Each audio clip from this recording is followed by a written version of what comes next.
नमस्कार, बहुत बहुत स्वागत करते हैं क्लिक टुडे के आज के इस वीडियो रिपोर्ट में। और 2020 से 23 सेशन के जितने भी छात्र छात्राएं हैं, अगर वो पार्ट 3 का परीक्षा फॉर्म भरने जा रहे हैं तो किसी प्रकार की अगर परेशानी आ रही है तो नीचे कमेंट करके हमें जो बता सकते हैं। अभी एक दो परेशानियों के ऊपर हम बात करेंगे, साथ ही साथ परीक्षा कब होगी इसके बारे में तो मैंने आपको पहले ही बता दिया है कि पार्ट 3 का परीक्षा सितंबर के आखिरी हफ्ते से शुरू कराया जा सकता है और पार्ट 3 का जो है आप सभी का प्रैक्टिकल एग्जामिनेशन अगले महीने शुरू हो जाएगा। और इसकी कॉपी जो आप लोग बना करके रख लीजिए।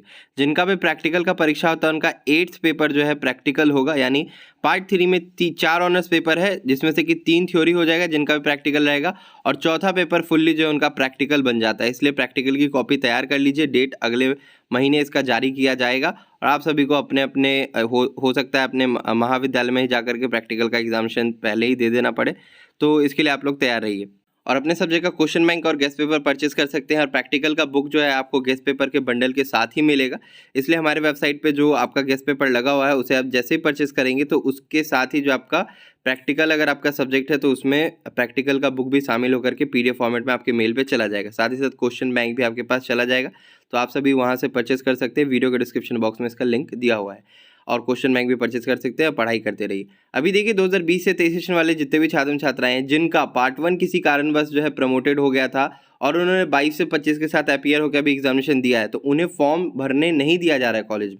वहाँ के टीचर्स कह रहे हैं कि आप लोग फॉर्म नहीं भर सकते कि जब तक कि आपका पार्ट 1 क्लियर ना हो। अब चलिए हम बात करते हैं रूल बुक के हिसाब से जो अंडरटेकिंग फॉर्म के ऊपर लिखा हुआ है वो अगर टीचर पढ़ ले तो शायद उनको समझ में आ जाए, बट वो शायद पढ़ना ही नहीं चाहते हैं या इन चीज़ों को इग्नोर करके वो चल रहे हैं। अभी देखिए यहाँ पे अंडरटेकिंग फॉर्म आपके सामने नजर आ रहा है, यहाँ पे लिखा है I hear bye declare that my result of TDC part 3 examination 2023 will be publish after passing myself from TDC part 1 and part 2 examination.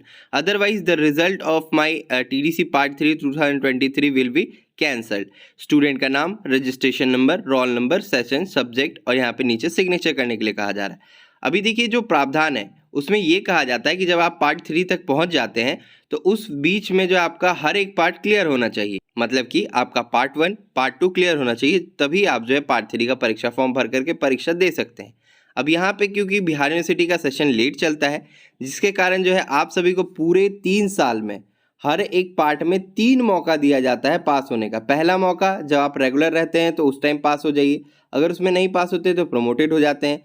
दूसरा मौका अपने पीछे वाले सेशन के साथ, फिर एक आखिरी मौका मिलता है उसके पीछे वाले सेशन के साथ।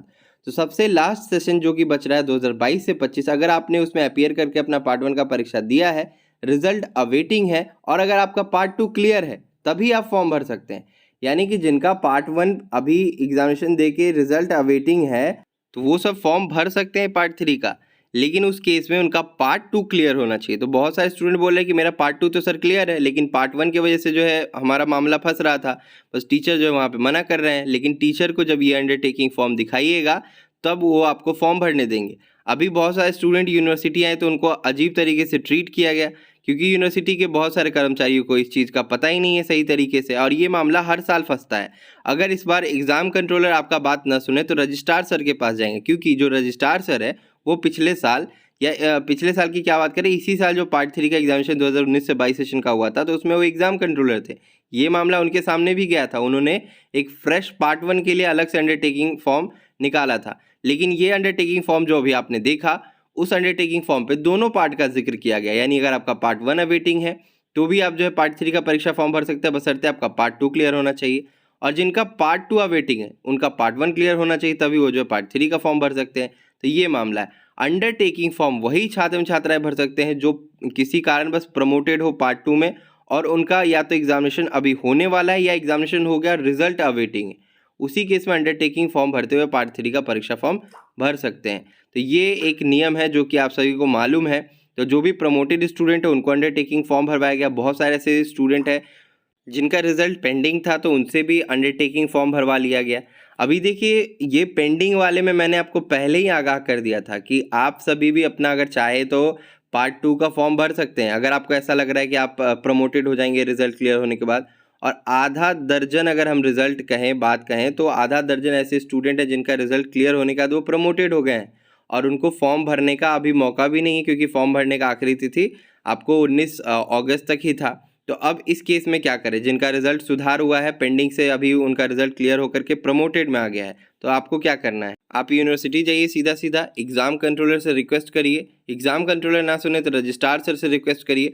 उनको बोलिए कि सर पहले मेरा रिजल्ट पेंडिंग में था और हमें लग रहा था कि क्लियर हो जाएगा रिजल्ट, लेकिन जब क्लियर हुआ तो हम प्रमोटेड हो गए। तो इसके लिए एक बार परीक्षा फॉर्म भरने की तिथि विलंब शुल्क के साथ दे दीजिए और तभी जो है 21 से 24 सेशन के साथ आपका जो है सेशन कंटिन्यूड रहेगा और आप जो है फॉर्म भर पाइएगा। तो ये रिक्वेस्ट आप सभी को रेज करना होगा यूनिवर्सिटी जाके। बाकी आप सभी जो अपने सब्जेक्ट का question bank, guest paper purchase करके पढ़ाई करते रहिए। पार्ट 3 का परीक्षा अगले महीने प्रस्तावित है, तो हो भी सकता है, तो इसलिए आप लोग तैयार रहिए पहले से ही।